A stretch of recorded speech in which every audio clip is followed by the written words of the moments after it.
میں منبر پر بیٹھ کر کہہ رہا ہوں کچھ نہیں لگتا وہ اہل بیت کا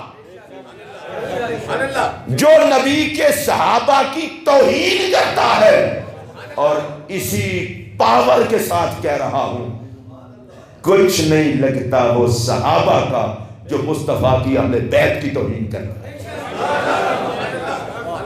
یہ دوغلی پالیسی نہیں چلے گی کہ ایک سائیڈ پہ تم لگے رہو۔ اب حضرت سیدنا صدیق اکبر کا فرمان سنیں۔ اب تک آپ نے صدیق پاک کے حوالے سے اہل بیت کے فرمان سنے، اور صدیق اکبر کا ایک ہی فرمان آپ کو سنانے لگا ہوں، اس سے آپ کو سمجھ آ جائے گی۔ آپ پتہ ہے کیا فرماتے ہیں؟ فرماتے ہیں ارکبو محمدن فی اہل بیت ہی، لوگوں اس امت کے امام اور مقتدا اور نبی کے یار غار کی نصیحت اور وصیت سن لو۔ نبی کی اہل بیت کا جب بھی مسئلہ آئے اتنا دیکھ لینا یہ عام لوگ نہیں، یہ محمد کے گھر والے ہیں۔ سبحان اللہ، اونچی آواز سے کہہ دیں۔ اس لیے نہیں دکھا پائیں گے صدیق اکبر کو وہ لوگ منہ جو محبت صدیق میں اہل بیت سے جلنے کا دعویٰ کر کے اصل میں صدیق اکبر سے جل رہے ہیں، اور نہیں منہ دکھا سکیں گے اہل بیت کو وہ منہ جو اہل بیت کی محبت کا دعویٰ کر کے صحابہ سے جل رہے ہیں۔ منہ دکھانے کے قابل وہی ہوگا جو نبی کے یاروں کا ادب کرے گا، اہل بیت سے مودت کرے گا۔ حضرت سیدہ زہرا سلام اللہ علیہا کے پاس جناب صدیق اکبر گئے۔ امام سیوطی نے اس روایت کو مسند سیدہ فاطمہ میں نقل کیا ہے۔ گئے، مولا علی کو کہا کہ میں سیدہ کی بارگاہ میں حاضر ہونا چاہتا ہوں، اجازت لے کے اندر چلے گئے۔ ناراضگی شرازگی کوئی نہیں تھی۔ سیدہ تھی بیمار، جیسے باپ بیمار ہو، اماں بیمار ہو تو بندہ کہتا ہے اماں راضی راضی جانا، ابا جی آپ راضی ہیں نا، یہ ہوتی ہے دل کی تسلی۔ سیدہ زہرا پاک ناراض کوئی نہیں تھی، کوئی کمینہ یہ مفہوم نہ لے۔ سیدنا صدیق اکبر جا کے کھڑے ہو گئے۔ میں سوچتا ہوں خلیفۃ المسلمین، امیر المومنین، یہاں تو لوگوں کے پاس ٹکے کا منصب آ جائے سیدوں کا حیا نہیں رہتا، وہ نبی کے مصلی کا وارث ہے۔ مولوی مسجد کے منبر پر بیٹھ کر اہل بیت کو بھونکتے دکھائی دیتے ہیں، اور وہ میرے محمد کے منبر پر بیٹھنے والا ہے۔ جا کر سیدہ زہرا پاک کے پاس کھڑے ہو کر پتہ ہے کیا کہتے ہیں؟ کہتے ہیں سیدہ گھر قربان کیا، مال قربان کیا، اولاد رشتے قربان کیے، میرا تو کوئی اور مطلب نہیں تھا، صرف اتنا تھا خدا راضی ہو۔ یار فون بند کرا اللہ دے بندے،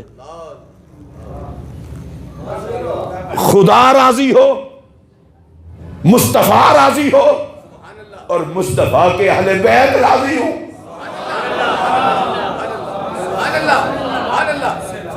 میں پھر یہ کہنا چاہتا ہوں، یہ ابو بکر کا کیا انداز ہے رضی اللہ تعالیٰ عنہ، خدا راضی ہو، مصطفیٰ راضی ہو، نبی کے گھر والے راضی ہو۔ حضرت صدیق اکبر لوگوں کو بتا رہے تھے عقل کے اندھو، محمد کے گھر والے راضی نہیں ہوں گے تو نہ مصطفیٰ راضی ہوگا نہ خدا راضی ہوگا۔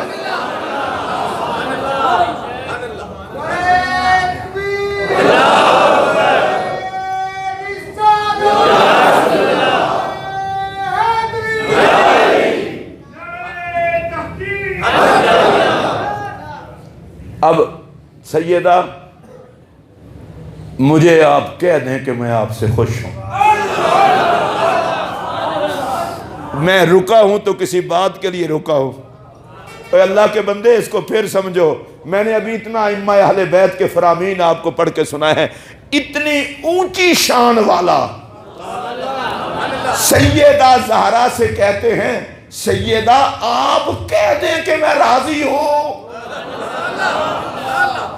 ارے یہ سیدنا صدیق اکبر کا عشق تھا کہ لوگوں میں چونکہ نبی کا عاشق ہوں، مجھے پتا ہے زہرا کی خوشی مصطفیٰ کی خوشی ہے، زہرا کی خوشی خدا کی خوشی ہے۔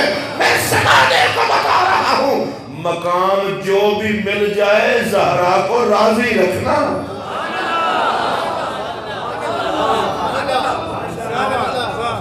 اور سید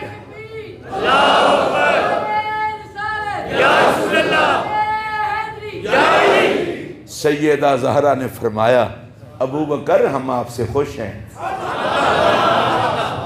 سبحان اللہ. اونچی آنکھوں.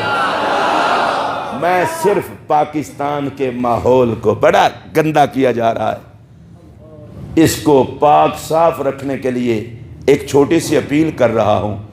ائمہ اہل بیت جن سے راضی ہیں، زہرا پاک جن سے راضی ہیں، نبی پاک جن سے راضی ہیں، اللہ پاک جن سے راضی ہے، آپ کون ہوتے ہیں ناراض ہونے والے؟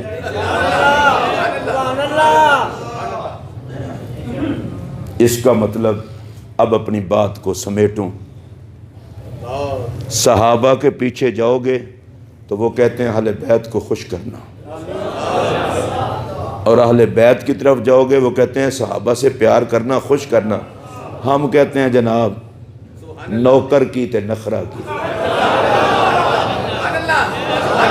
ہم نبی کے صحابہ کے سے بھی پیار کریں گے اور سرکار کی اہل بیت سے بھی پیار کریں گے، لیکن صرف اتنا فرق ہے کہ نبی کے صحابہ سے پیار کریں گے حضور کا یار وفادار سمجھ کر، اور نبی کے بچوں سے پیار کریں گے حضور کے بچے اور آل سمجھ کر. اب میں اپنے امام احمد رضا کی بات پر اپنی گفتگو کو سمیٹ رہا ہوں. آپ نے فرمایا تھا اہل سنت کا ہے بیڑا پار اصحاب رسول نجم ہے اور ناؤ ہے